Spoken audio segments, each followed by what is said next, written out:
The greatest killer in the world. I don't like tooting my own horn any more than the next guy. But, well, who am I kidding? I'm the greatest killer in the world. I'm not being cocky, just truthful.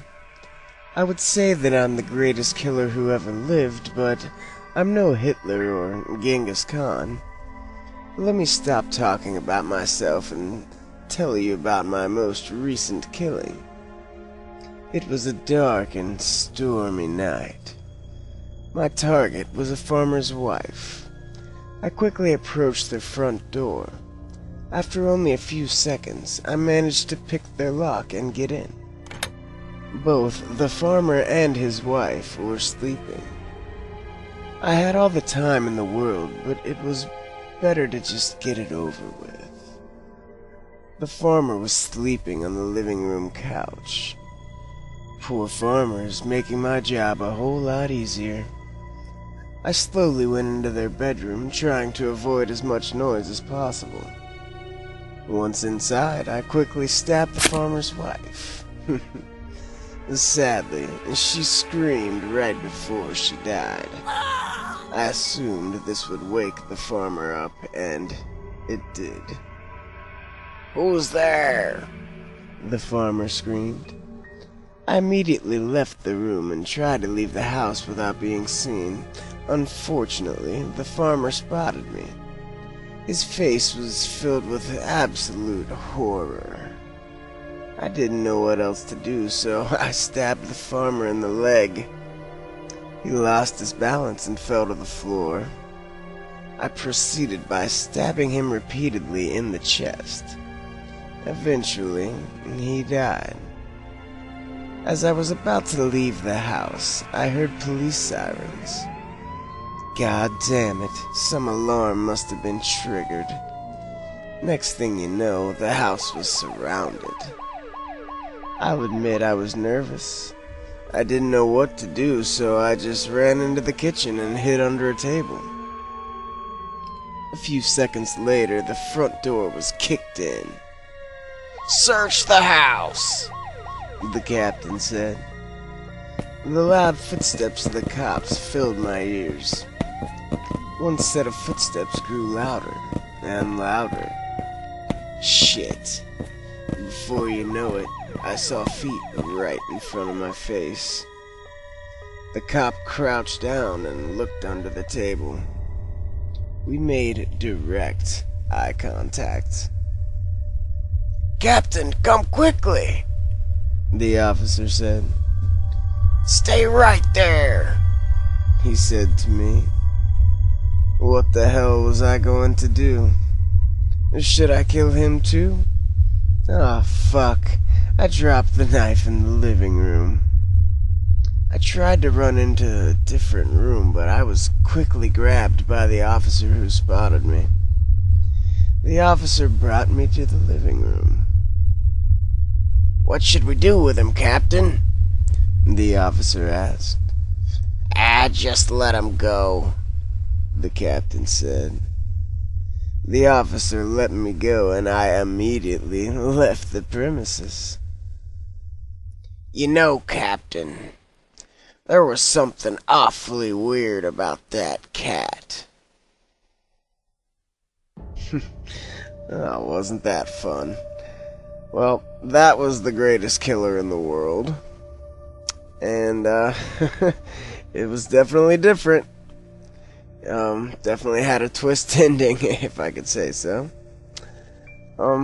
As far as creativity and originality, I guess this was kind of creative, because it was definitely different. There is the one creepypasta, I believe it's called Doors, where you find out that the narrator, or main person or thing in the pasta ends up being a dog.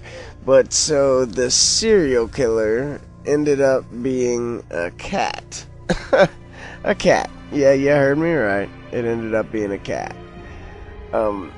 This is, I guess, pretty original. I've never heard of a cat serial killer before, I gotta admit. But, creative you know, I guess it was creative because it was different, but it, I think some people would not exactly use creative as a word to describe it. The length of it was good, because if it was any longer and then had that ending, I think I would punch myself in the arm for reading it. It's pretty short, and so it's easy to read. Doesn't take too long, and you get the nice twist ending at the end, which, regardless of how goofy it was a good twist, I suppose. As far as an overall rating or my overall opinion on it, I think it was probably the dumbest creepypasta that I've ever read. I mean, okay, it says that once inside, I quickly stabbed the farmer's wife. I'm sorry, but if this was supposed to be a cat, please explain to me how a cat holds a knife and stabs somebody. And just the way that it's written is just goofy. Like, I don't know if this is supposed to be a crappypasta, but it's damn near to it. I mean, okay, I've said it once, I'll say it again. The main killer is a cat. A cat with a whole lot of human-like movements and actions, and there's no way that half of this stuff could be done by a cat. It's almost like the person was writing the pasta, and at the end was like, man, I need a twist ending, and it's like, I don't know how to end it. Hey, maybe I'll make him a cat. Yeah, that's right, I'll make him a cat. How cool. No, not exactly. But not exactly scary either, and I was under the impression the creepypastas were supposed to be, I don't know, creepy. Anyway, I thought it was pretty piss poor. You know, it was almost hard to narrate just because the way that it was written is just like, it's just so goofy, and he's like, I'm the greatest killer in the world, you know, not being cocky, just truthful. And then, you know, he says, well, let me stop talking about myself and tell you about my most recent killing, which, if I'm not mistaken, would be still talking about himself. And then the next line is, it was a dark and stormy night. I mean, really? You're gonna say it was a dark and stormy night? Now I'm really starting to wonder if this is supposed to be a crappypasta. This is just absolutely ridiculous. I could go on and on how stupid it is, but I'm not even gonna do that to you. I thought it was actually kind of funny, you know. It definitely was not creepy in the least.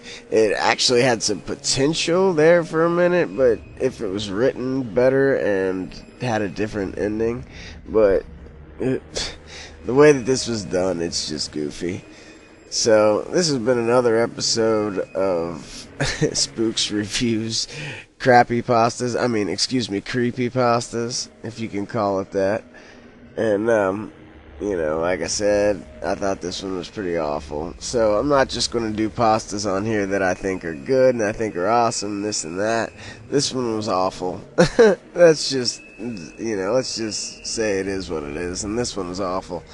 So, I don't know, maybe you guys have a different opinion, you know. If you liked it, leave me a comment and tell me that I'm stupid for thinking that it's not scary and that you liked it. And then I'll tell you that you must have a better imagination than me. Like I said, this has been Spooks Reviews, creepypastas, and you know, if you like this, then leave a like. If you like my other videos, then subscribe. Don't be afraid to comment. I like getting comments from you guys. So, I guess all there is left to say is, until next time, have a spooky night.